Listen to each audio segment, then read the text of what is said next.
EU leaders have voiced strong support for the protesters in Ukraine, calling the former Soviet state part of the European family. The EU summit chairman, Herman Van Rompuy, said the EU would sign a major association agreement with Ukraine as soon as the country is ready. He voiced regret that Ukraine had refused to sign the deal last month. He also said the EU would have frank talks with Russia's President Vladimir Putin about Ukraine next month. "We won't avoid the problem. We will speak openly about our concerns, about the pressure put not only on Ukraine but on other countries in the east of the EU and Europe," said Mr Van Rompuy, who is president of the European Council. He insisted that closer EU-Ukraine ties were a matter for the long term, and we can't let it be compromised by short-term calculations and outside pressure. Closer Russia ties. On Tuesday, Russia announced that it would give Ukraine a discount of almost a third on Russian gas and would buy $15 billion worth,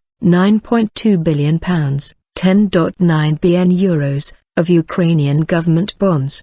The deal came after talks between Mr. Putin and Ukraine's President Viktor Yanukovych. In recent weeks, during huge anti-government protests in Ukraine's capital Kiev, the EU has accused Russia of putting unacceptable economic pressure on Ukraine. President Yanukovych admitted his decision had been influenced by that pressure. President Dalia Grybauskaite of Lithuania, the country that has steered EU business for the past 6 months, said Europe is open for Ukrainian people but not necessarily for this government. That's the message. The crisis in Ukraine was brought about by the very government of Ukraine, she said. In a section on Ukraine, the EU summit conclusions said the EU emphasizes the right of all sovereign states to make their own foreign policy decisions without undue external pressure. Both Mr Van Rompuy and the European Commission President, José Manuel Barroso, pointed to the many EU flags waved by protesters in Kiev as proof of their commitment to EU values. Mr Van Rompuy praised the pro-EU Ukrainians sporting the European flag,